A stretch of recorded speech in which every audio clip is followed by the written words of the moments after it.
Hey leaders and go-getters, if you're here, you're all about growth, pushing boundaries, stepping up, and making an impact. But when it comes to your career, are you leading the game or just playing along? Whether you're chasing a promotion, switching careers, or just want to stand out, it all starts with one thing, your executive summary. And guess what? We've got the Ultimate Executive Summary e-playbook, and it's 100% free. This step-by-step guide will take you from a blank page to a bold, standout executive summary that grabs attention and gets results. It's time to stop blending in and start owning your career story. Download your free copy now at leadthegame.org/free resources. And while you're there, check out 3 more powerful tools to help you take control of your career. Don't let your resume ride the bench. Get in the game. Head to leadthegame.org/free resources and grab your free e-playbook today.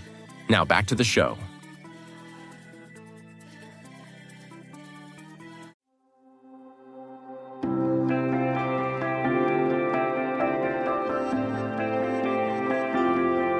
Welcome to What's on Your Bookshelf, a life and leadership podcast where we live out loud the pages of the books that are on our shelves, with your hosts, Denise Russo and Sam Powell. Hi, everyone. Welcome back to another episode of What's on Your Bookshelf. This is our life and leadership podcast where we're living out loud the pages of the books that are on our bookshelves. My name is Denise Russo. I'm here with my friend Sam Powell. We're going through the book Cleaning Up Your Mental Mess by Dr. Caroline Leaf.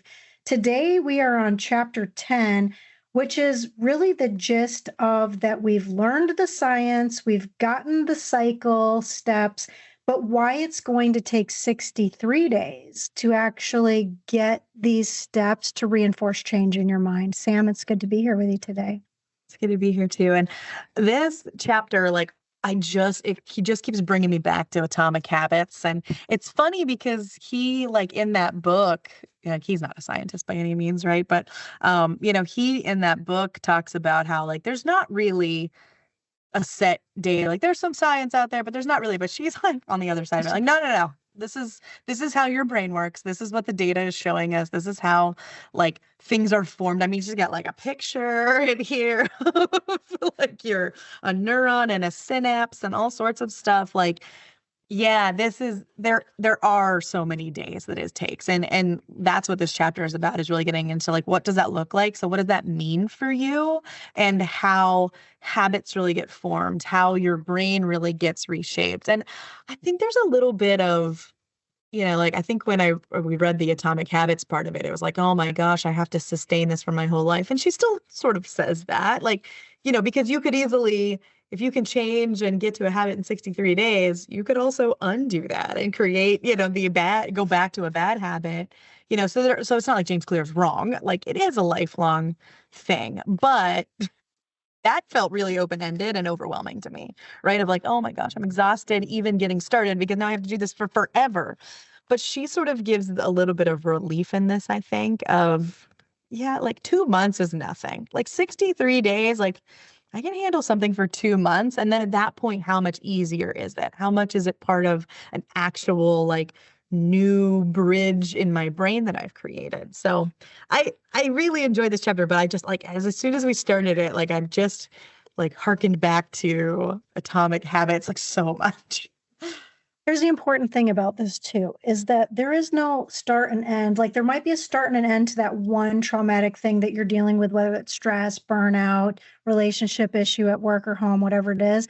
But this is kind of have you ever had a day, Sam, where you do the laundry and it's all done and everything is put away, and then suddenly everybody comes home with a bunch of dirty, smelly clothes and dumps them on the floor, and you suddenly have more laundry again? Uh-huh. Yeah. And you're God, I just finally got the laundry room clean, and now I got to start over again. It's a good analogy. And so that's what this is about. It's that this is a lifestyle of detoxifying your thinking. And there's going to be more laundry tomorrow, and it's going to be dirty, but you have a washing machine, and you just have to get this to be part of your daily living. And so she really starts out with this by talking about, okay, those 5 steps, they only take those gather, reflect, write, recheck, active, reach, we kind of talked about last week. They only take between 1 and 5 minutes a day.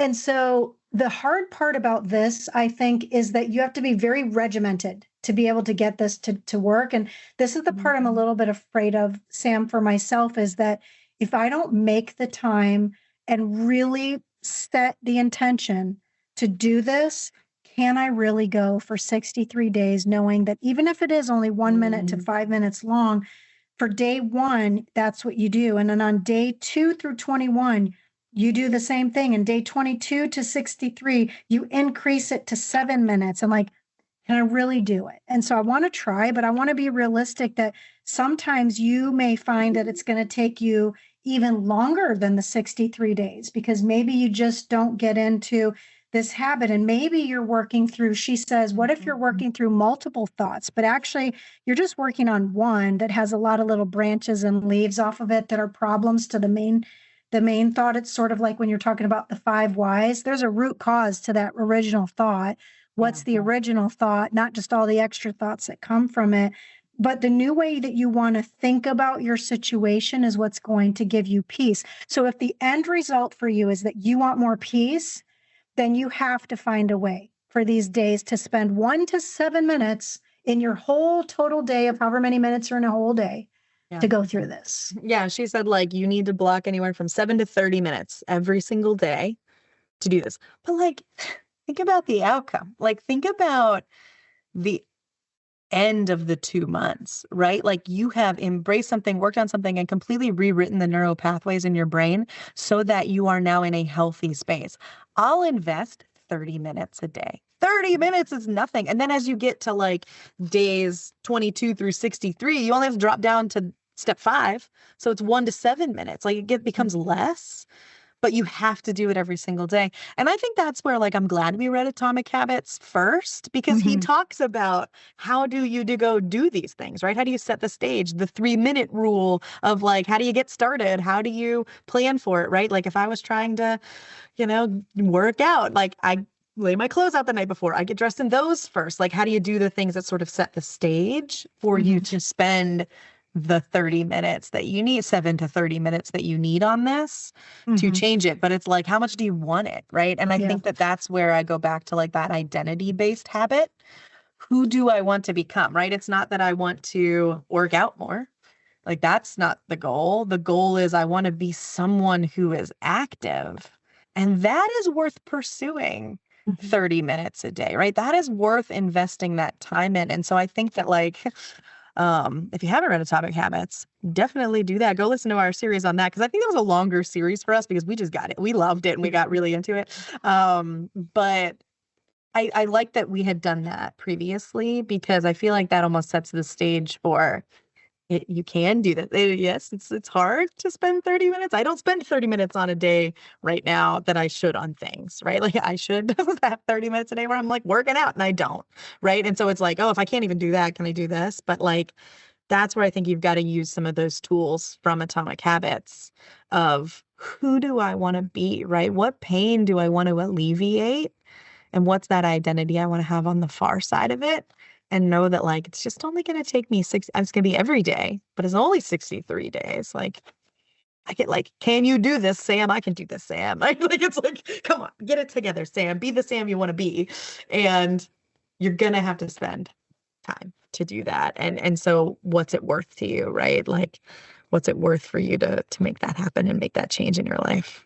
And sometimes it's really hard to do it by yourself. And so the second thing she says is get an accountability partner. I think of our show together. Would I have picked this book back off my shelf? I told you I bought this book years ago when I heard her first speak, and the book sat without the spine cracked.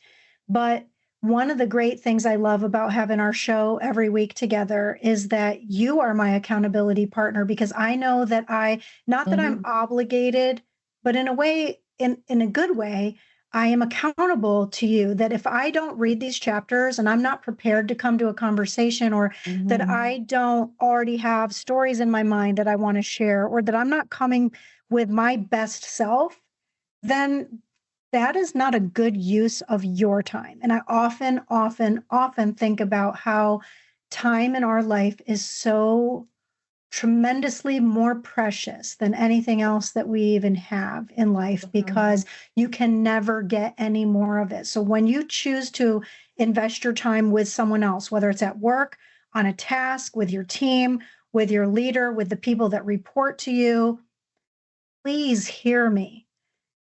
Time matters. And the time that you spend, waste, or invest, it matters. And so if you're going to change your thinking, find an accountability partner that's going to help you get to these 63 days to not just change your thinking, but change your health and change your life, change your longevity, change maybe even the trajectory of whether or not you're going to get heart disease, stroke, diabetes, high cholesterol, shortened tenure of your life. Yeah. Yeah. Yeah. And it's funny because like you can't buy more time, but maybe you can, right? Like by doing this, you could potentially buy more time, more healthy time, because you're less susceptible to diseases, to turning on some of those genes that we've got. Like I've got genes I don't want turned on for sure. Right. And so it's, like you can almost buy more time in some ways. Like, there are things that happen and you can't, right? Like, I think I know that better than anybody in some spaces, but you just might. And like, what is that worth to you, right? Like, what is that investment? And that's got to be the focus. And that's why I really liked the identity-based habits concept of like, who do I want to be and how powerful is that thought, right? It has to be more motivating than not doing it, right? It has to be, it really just has to be that in order to do it. But yeah, she gives you the make it fun. I love the me, I love accountability buddies and that space, but make it fun. Remind yourself of the physical benefits, look back and review, the clinical trial, go back and scare yourself in the first half of this, right? Like those are the things that kind of can help you. And I think that that's when it's like, you're getting maybe to the end of your day and I skipped all that stuff that I'm doing. And it's like, I just will not let myself lay down until I've spent the time here. And I can use maybe one of these things to make myself do it, right? And it's that, I think this is that self-leadership part of your life that really does get you where you want to go. And, that's why I spend so much time talking about it on LinkedIn and Substack and all the places, and every conversation is, you've got to be the leader of your life. You're the only one. Nobody's coming to save you. And it doesn't take that much time.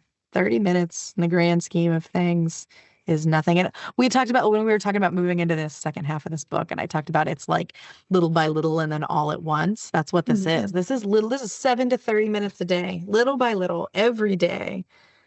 And then suddenly your life is different and you're doing what it is. So let's look at what that looks like. Like, let's look at the 63-day cycle and, what that really means, because I think understanding the days and the markers that she says the markers are, day 1, day 4, day 7, day 14, day 21, and then day 63. And there's certain things that happen and that you feel in those spaces. Yeah, there's some benchmarks. And so those benchmarks, I want to encourage you to just go look at them, because what those are is like not exact days. That's why she gives like a number of days, but where you'll start to see changes. It's sort of like Olivia and I recently did something called a Daniel fast, and it was for 21 days. And the first day was easy. And then the second day was still kind of easy, but then it got really hard. And then eventually, and like you said, almost suddenly, it felt not hard anymore. But it wasn't until much longer into it that we felt like, oh my gosh, we actually are eating healthier and we don't want to eat not healthy things now. And so this benchmark section of the book goes into what might you be feeling, thinking, experiencing along the road to your brain healing. And you'll start seeing challenges and barriers as opportunities. You'll start to feel more in control. You have more overall life satisfaction. Like those almost sound like the disclaimers when you look at commercials on TV that are trying to sell you a drug. Like, you're going to be happier, you're going to be more satisfied, but also you might have diarrhea and heart palpitations. But if you consider the unhealthy thoughts that cause brain damage, wouldn't this really be worthwhile to really just try the 63 days? And I say that, there's a lot of science then that she goes into it. So she says she can't say it enough. It takes 21 days to build a long-term thought and 42 days to automatize the thought into the habit. And so you can't stop. You have to focus. Your short-term memory does have the ability to become a long-term memory by following the system. You're a systems person. You're a process person, Sam. So you know that if you follow the process, eventually something will break through. And that your short-term memory, if we know, only lasts about 24 to 48 hours, but you really want it to last a lifelong, then that short-term has to become long-term by you doing that thing like treading that pathway over and over and over until the pathway is so tread that you can see it clearly. Yeah. Yeah. And it's so interesting, right? She talks about like on day one, you get like this apprehensive excitement. Like it's the beginning of January when we all join the gym, right? It's like, yeah, okay, I'm a little apprehensive. I don't know how to use all the equipment, but like, I'm excited to be here type of a thing. And then she said by day 4, right? The middle of that first week, you've got like increased awareness. And I think it's just what you said, like by day 3, you're like, oh, this is kind of hard. This is, I don't know about this, right? And she talks about like the science behind like what's going on in that space. But then she says like after a week, and this is daily, like you're doing things daily, remember, right? So you get to like insightful satisfaction. Like this is going somewhere, right? Like something's happening here. And by day 14, like 2 weeks in, you have a definite sense of excitement. Then by day 21, you've got a strong sense of resolve, commitment, and determination.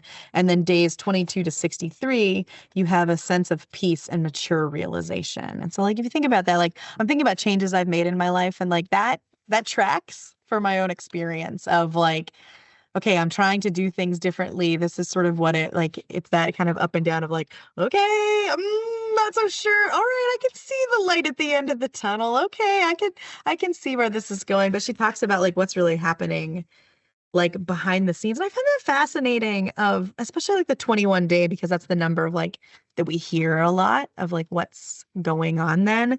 But that's where like your long-term thoughts really become embedded in memories. And like physically, you can see this happening in your brain. Like you can see the shape of your thoughts change and adjust. And like it's a physically measurable, observable thing, which I think is fascinating. And we talked about this on like the negative side of it, but this is like that. Okay, when you take control and you do stuff, what's happening? Like, that's crazy to me. And so it's like that 21 day mark where we start to feel like things are really going on. And, she says that, you have a strong sense of resolve, commitment, and determination.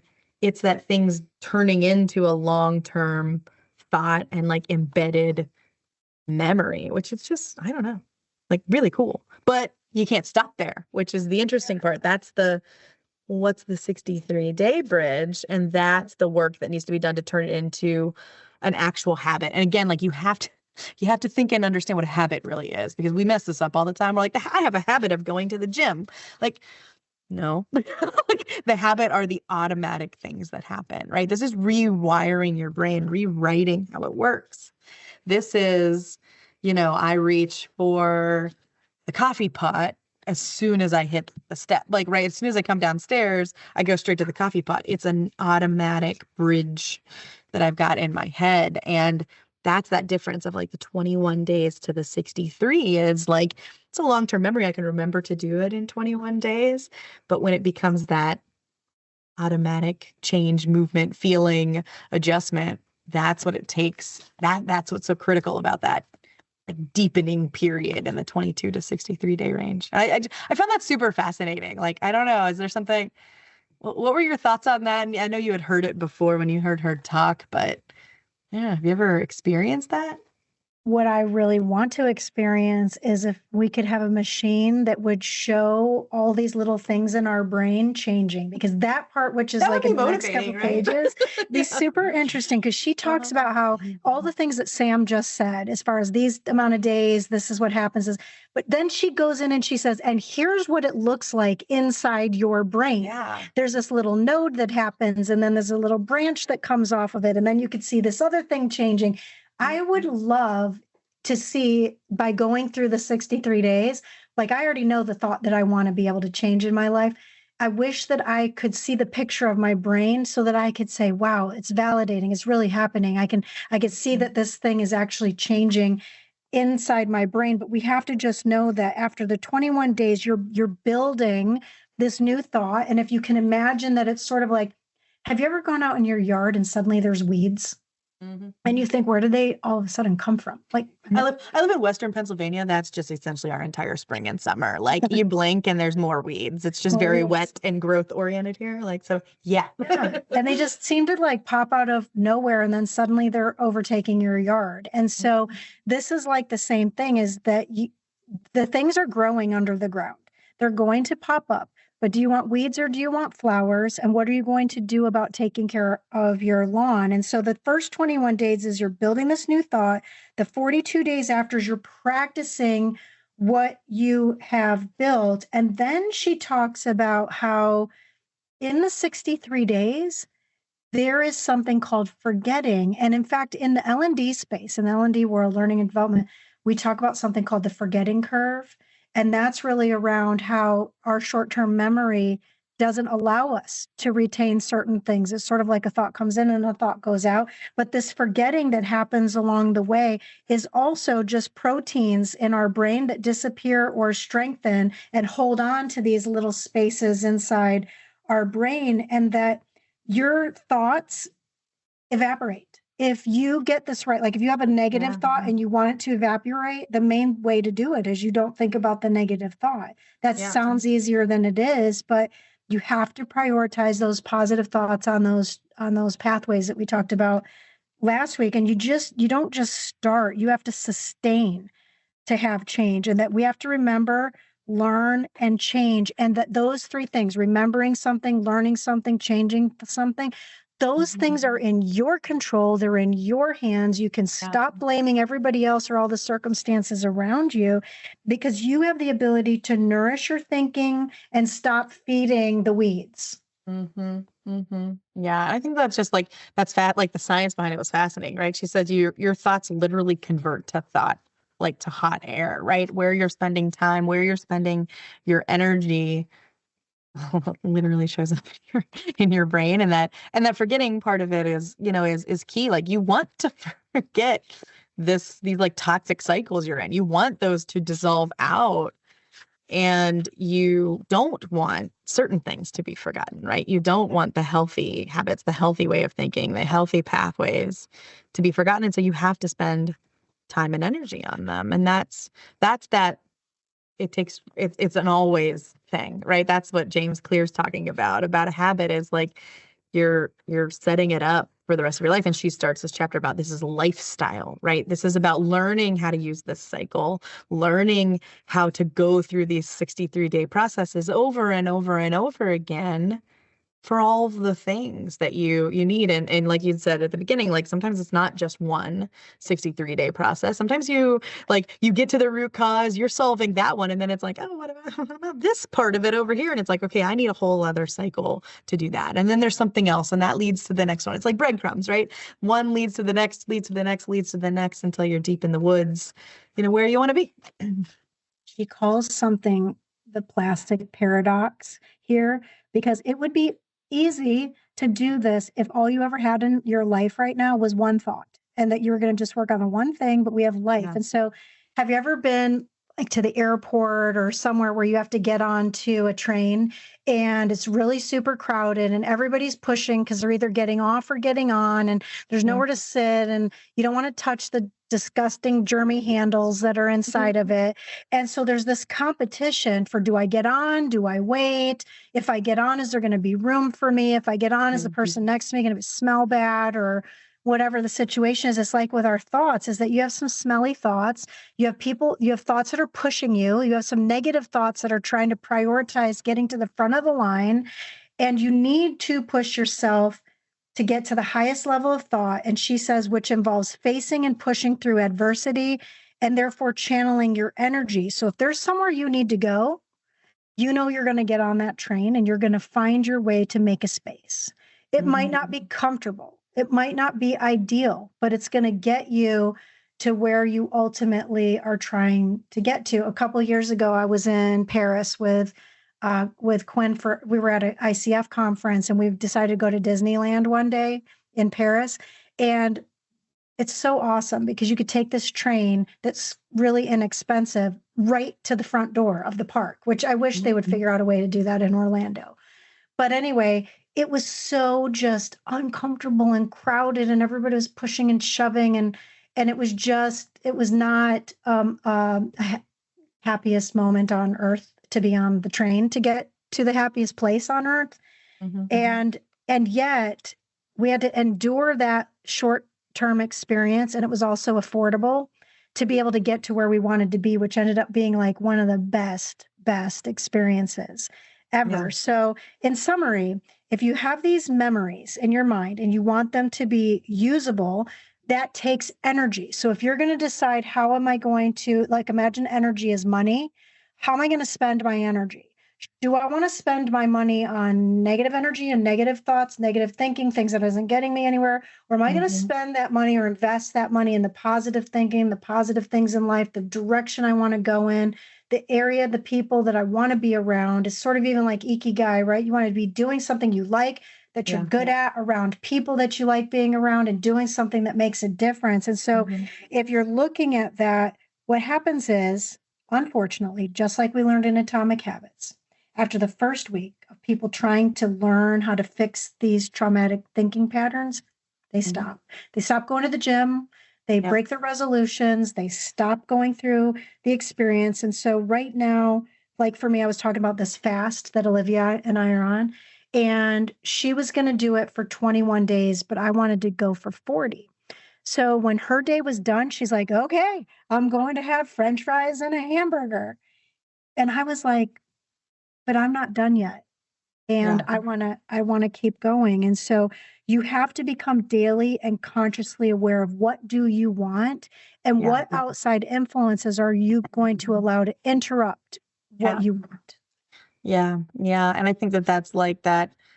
I don't know. I think this is why I love coaching so much, because it is that, like, starting with where you want to go and who you want to be, and like really setting that vision and then working towards it, right? It's that I am so clear on where I'm headed and why I'm headed and why that's so important to me, that like the hard work in this arc to get there over this neurocycle, or over the period of time that you're working on, is foundationally set and grounded in, okay, I'm not done when the 21 days are up. I'm done when this becomes a new pathway, a habitual neuro pathway in my brain, so that I have dealt with this thing. I have changed this toxic thought, this negative cycle that I'm in, into something that is manageable, is healthy for me, right? I even like shy away from saying like changing it from negative to positive. Like, to me, it's